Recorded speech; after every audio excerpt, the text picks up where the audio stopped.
Welcome to the Deep Dive. We're here to pull out the absolute key insights from important sources just for you. Today, we're digging into something pretty fundamental. It comes from Dr. Reg Butterfield's paper, Work, Work, Work, a framework for human-centered organization. And the big question is, what if work was more than just, the daily grind, more than a job title, more than just getting paid? What if it could actually be a path to finding real purpose, to flourishing? That's exactly it. That's the core of what we want unpacked today from Dr. Butterfield. His whole point is that the future of work, especially after 2025, isn't predetermined. It's not just going to happen to us. We actually have this huge opportunity, maybe even a responsibility, to actively shape it, to co-create it. So this deep dive, it's really your shortcut to understanding these massive shifts and figuring out how you fit in, how you can influence things. And what's really striking is that this isn't just abstract theory, is it? Dr. Butterfield's drawing on, over 50 years of actual experience, plus research looking ahead. It really pushes back against some, frankly, outdated ideas about work. Absolutely. Decades of insight. So this conversation is, I think, vital for anyone who's thinking about their career right now. Or maybe you're feeling a bit misaligned in your current role. Or even if you're just curious about these huge changes happening everywhere. It's about getting to the heart of what it means to work and to be human going forward. Okay, so if we want to understand where work is heading, Dr. Butterfield says we need to look back first. Makes sense. Work hasn't always been like it is now. It keeps changing. So how does he trace that evolution? It's a really interesting perspective. He talks about pre-industrial work, and it wasn't this separate thing you did for 8 hours. It was woven into the fabric of life. Community, culture, just basic survival, your identity, your purpose, your status. It was all tied up in what you did. Were you the village blacksmith, the farmer, the artisan? And in many older cultures, indigenous cultures especially, work was often seen as sacred, stewardship, belonging, not just owning stuff. Think about like building the pyramids or ancient temples. It wasn't just a job, it was a collective act. Right, a much more integrated, almost spiritual view of your contribution. Mm-hmm. And everything gets turned upside down with the Industrial Revolution. That's really the birth of modern work, as we often think of it. Yeah, that was the massive rupture. Suddenly, work is ripped away from the home, from the community. People flood into cities, into factories. You get steam engines, machines. Mass production takes off. And Adam Smith's idea of dividing labor gets taken to this whole new level. Tasks become tiny, repetitive, dictated by the machine's pace. Karl Marx called it industrial alienation, didn't he?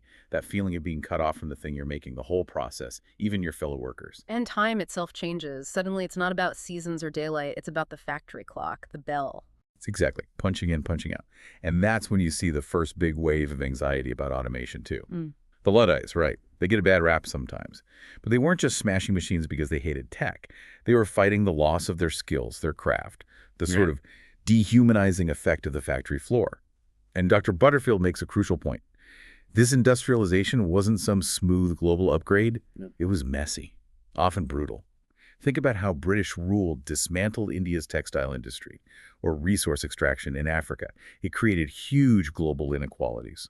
That's such an important context. This history is global. And that tension between technology and human dignity, it's been there from the start.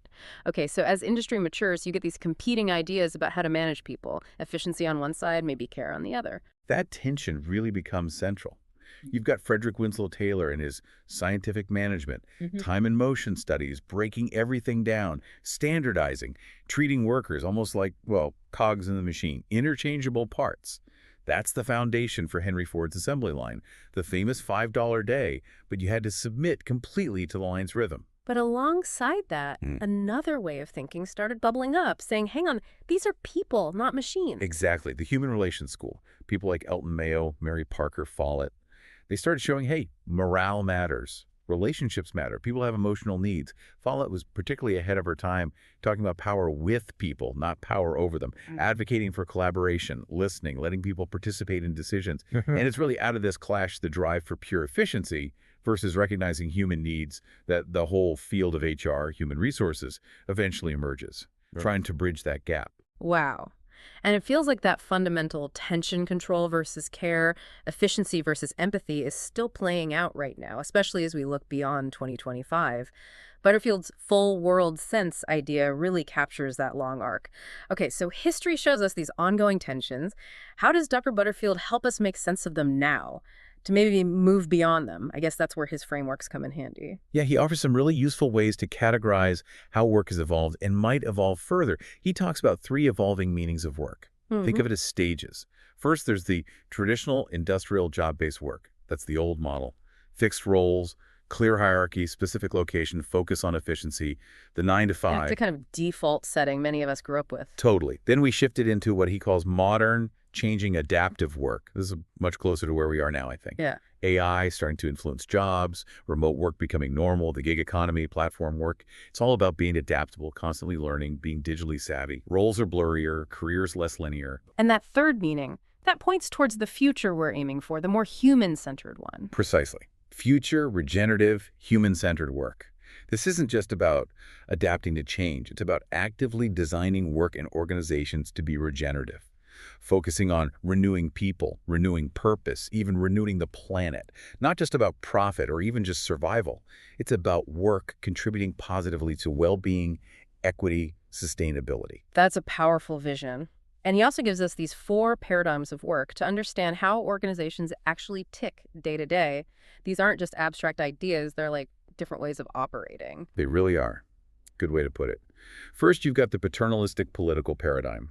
This runs on relationships, loyalty, who you know, informal influence, like an old family business maybe, or certain community structures.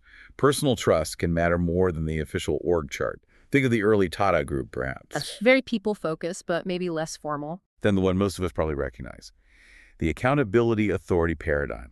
This is your classic industrial model. Hierarchy, defined roles, performance targets, top-down control.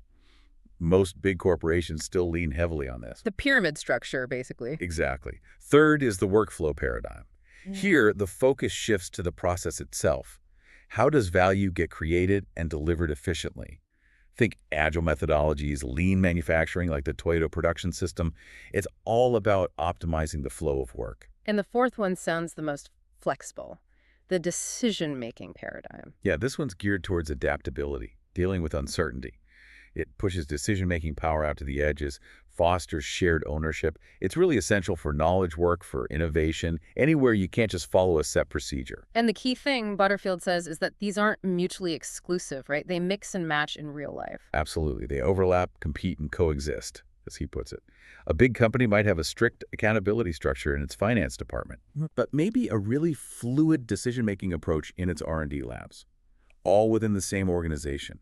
It's about understanding which paradigm is dominant where and which one you need for a particular challenge. And guiding us towards that regenerative future, he lays out 9 principles for human-centered organization.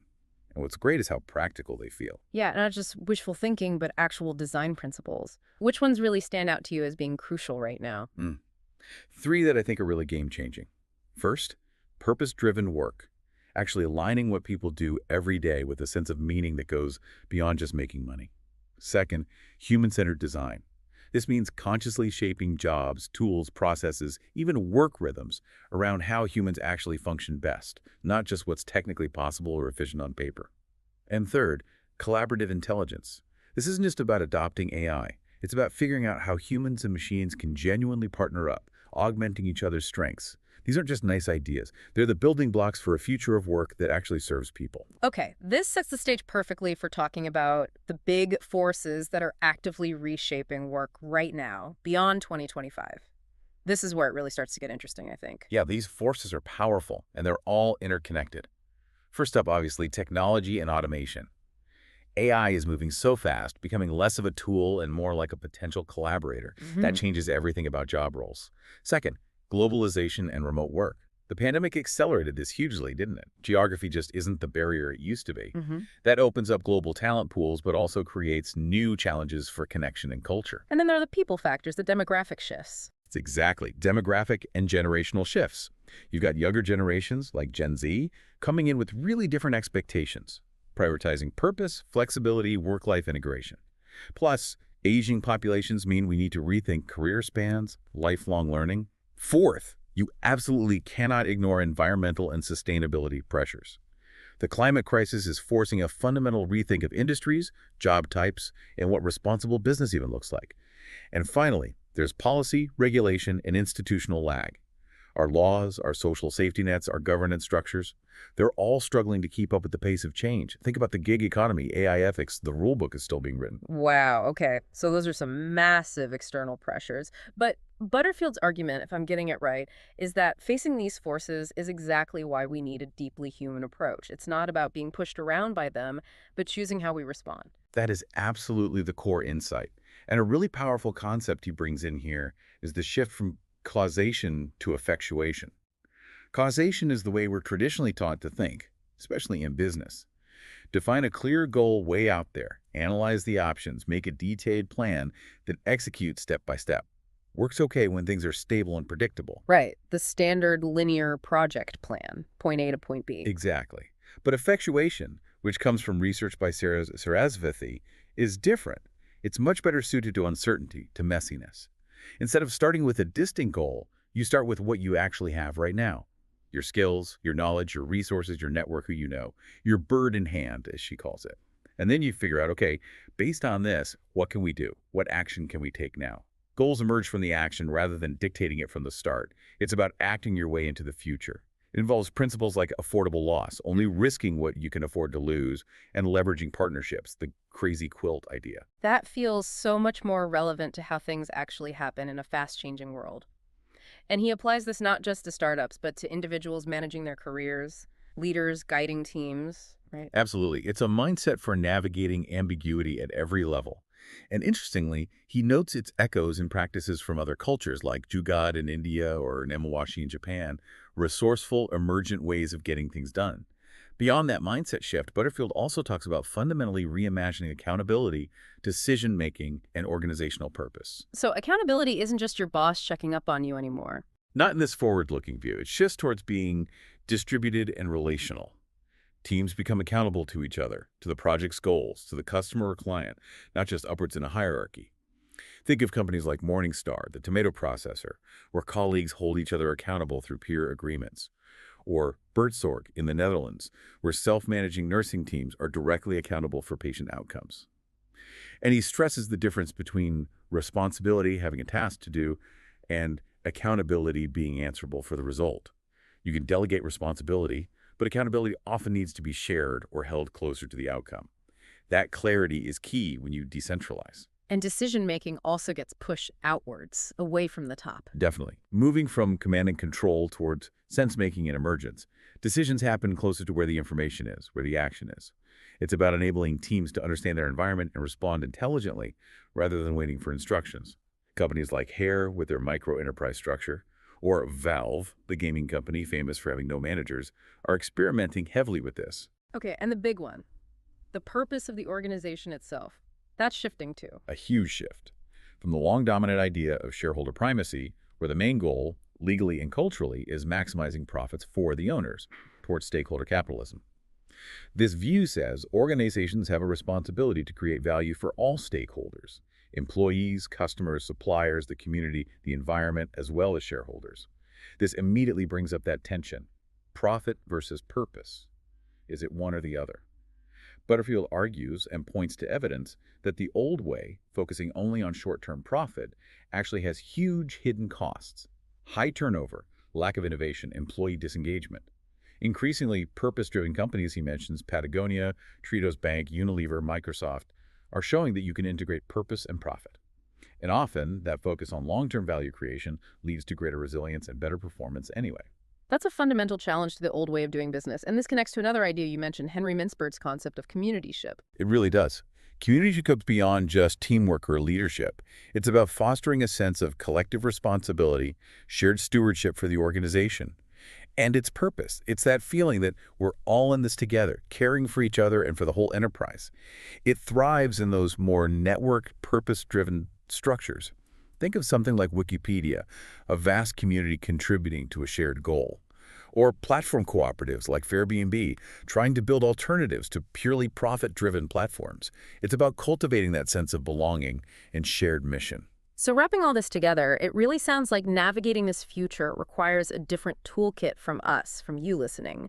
Things like making sense of complexity, being adaptable, taking initiative, exercising ethical judgment, leading collaboratively. Exactly. It's less about having all the answers and more about asking the right questions and learning together. So, where does this leave us? If we pull it all together, Dr. Butterfield's core message seems incredibly clear and maybe a bit challenging. The future of work isn't just going to wash over us, it's something we actively have to build with intention, with imagination, with integrity. That's the heart of it. And it means different things for different people. For you as an individual, it means taking ownership of your learning. It means cultivating those uniquely human skills: creativity, critical thinking, empathy, ethical reasoning, the things AI can't easily replicate. Designing your career around contribution, not just climbing a ladder. And for leaders, it's a different kind of leadership, isn't it? Less about directing, more about cultivating the environment. Absolutely. Leaders need to champion ethical AI use, foster that collaborative intelligence between people and tech, make space for reflection and well-being, model vulnerability and learning. It's about stewardship. Organizations themselves need a deep redesign, moving towards that regenerative model. Yes, embedding those human-centered principles. Defining success more broadly than just financials. Empowering teams. Ensuring fairness. Building genuine human-AI partnerships. Like Mary Parker Follett said, almost a century ago, power shared is power multiplied. Still true.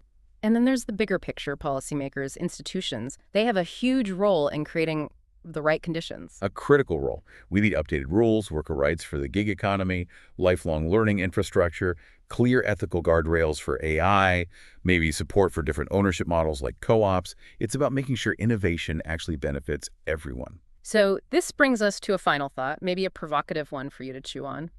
As AI takes over more and more tasks, what's left that is truly uniquely human about work? Is work just about economic output? Or is it also perhaps essentially about connection, about contribution, about becoming more fully human through what we do? Are we going to use these incredible tools to free up human potential, or will we let them box us in? Because ultimately, and this is a powerful quote from Dr. Butterfield to end on, the future of work must not just be efficient, it must be worthy of us. The real question is, how will we contribute to shaping that future?